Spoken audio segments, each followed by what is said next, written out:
War is hell, but war movies can be pretty damn entertaining. Some of the military films make you reflect, some make you cry, and others will just plop you right in the middle of the action. But they have one thing in common, they are all available to stream on Netflix. So strap in, soldier, and get binging. Welcome to Cinematic. This video is about the 19 best war movies on Netflix. Before we dive into this masterpiece, I request you to subscribe to Cinematic, like and share this video, and stay tuned with us. Also, follow our page on Instagram @Cinematic3 and on Twitter, The Cinematic3. First one on this list, Beasts of No Nation in 2015. It's one thing to see free-willing grown men in battle, but kids living in war is a whole another level of heart-wrenching. Beasts of No Nation takes you through an emotional roller coaster. What is this thing doing here?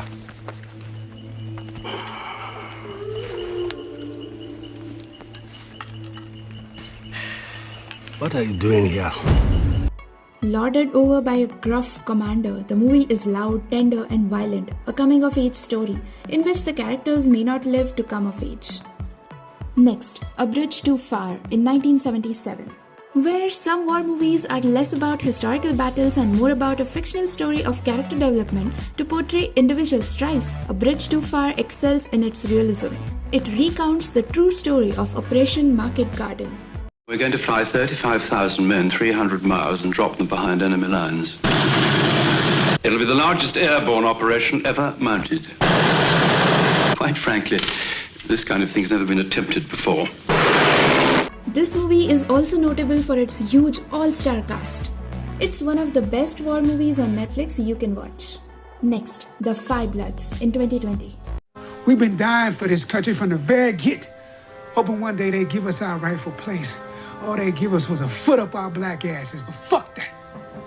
I say, the USA owe us. We built this bitch. Exploding with historical references, directorial flourishes, and flashes of combat action, Spike Lee's winningly spry war epic, The Five Bloods, is a movie that embraces the inherent messiness of its subject matter. Next, Defiance in 2008. Так, значит, знаешь, о чем я? Не говорят, ищи я. И нахожу, работа такая. Ищи, в смысле? С работы выгонят. Да, работа-то отлично, тебе вон как нравится. This 2008 Netflix war movie depicts the true story of four brothers in World War II who helped to protect over 1,000 Jewish refugees from being captured by the Germans in Eastern Europe. It's an action-packed but still powerful war movie on Netflix. Next, First They Killed My Father in 2017. Few Hollywood movies have detailed the horrors of Pol Pot and the Khmer Rouge's rise to power in Cambodia in 1975. The genocidal revolutionary movement isn't exactly the backdrop for the next Titanic. First They Killed My Father is a little too picture perfect, considering the grim of life under Pol Pot, but Jolie pours her heart into telling the story, and it shows. Next, Hostiles in 2017.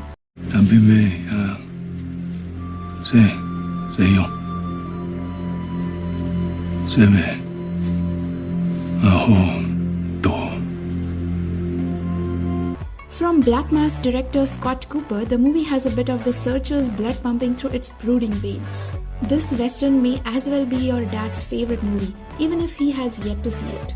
Bleak and Germaine, Hostiles is no dances with wolves. Next, Les Miserables. Tom Hooper's adaptation of Les Miserables is a glorious spectacle in bringing stage to screen one that's earnestly flooded with emotion. Even those who roll their eyes at musical, particularly sung through ones, will be impressed by this explosive period piece and each member of its scene-stealing ensemble. It's a blockbuster through and through. Next, Outlaw King. The movie sparked a bit of buzz when it premiered at Toronto Film Festival, mostly because it features full frontal nudity from Pine. Don't get too excited, it's brief, but also because critics found it so boring that Netflix decided to cut 20 minutes of the film before its release. Next, Platoon in 1986. Somebody once wrote, "Hell is the impossibility of reason." That's what this place feels like. Hell. I hate it already, and it's only been a week. Oliver Stone's Platoon is not the kind of patriotic film that romanticizes war. A canonic Vietnam War film, yes, but also one of the cinema's best human stories, as Taylor's greatest conflict is a fear of becoming numb when so much loss is happening around him. Next, Shadow in 2019. In Shadow, the visually stunning action epic from Hero and House of Flying Daggers, Wuxia master Zhang Yimou, parasols are more than helpful sunblockers. They can be turned into deadly weapons, shooting boomerang-like blades of steel at oncoming attackers and transforming into protective sleds for traveling through the sleek streets. Next, the Siege of Shadowville in 2016. Not many Frenchmen like German tacticians. Only took them 2 weeks to take over your entire country. Do look to the Siege of Shadowville for visceral action cut from the classic man on a mission cloth. 50 Shades of Grey and the Fall star Jamie Dornan is a regular Gary Cooper as the leader of this unprepared crew, and his work in the heat of battle makes this movie part throwback, part direct-to-DVD style spectacle. Next, The 12th Man in 2017. If you're a World War II obsessive, chances are that you've burned through all of the major World War II classics. Because of that, maybe you've already combed through foreign films on the historical events, but one hidden gem that shouldn't be overlooked is Norway's The 12th Man. The film veers into action movie territory to make for an even more gripping tale of endurance. Next, War Horse in 2011. Emotional tale of a boy. And you guessed it, his horse. The period piece garnered 6 deserving Oscar nominations, including Best Picture, as the Saving Private Ryan filmmaker highlights his experience for telling war stories, culminating into an epic in the purest sense. Next, War Machine in 2017. This Netflix original war movie is also one of its biggest budgeted films. Not every war film has to be a depressing tale. We are here to build, to protect, to support the civilian population. War Machine, for one, is a satirical look at power-hungry personalities in the military and politics. War Machine uses humor to show what the military has to deal with besides fighting the enemy, and it has a huge, some might say over-the-top performance by Pitt. Next, Sandcastle in 2017. This Netflix war movie takes place during the war in Iraq, and it's based on the real-life experiences of screenplay writer Chris Rosner.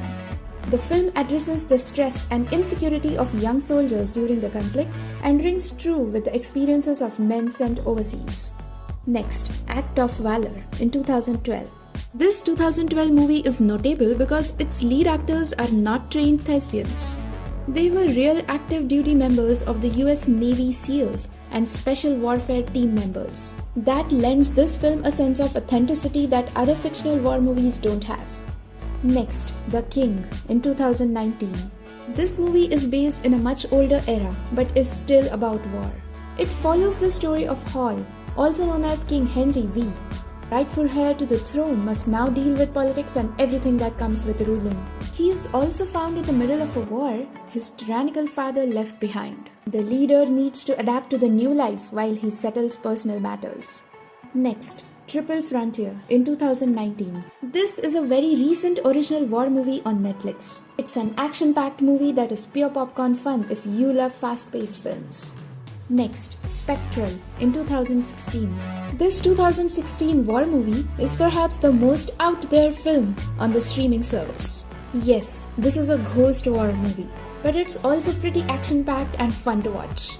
We go into war every day just to bring your watchlist glories and gold of best recommendations from cinema. Don't forget to pay your respect and show your patriarchy to Nation of Cinema by subscribing to Cinematic.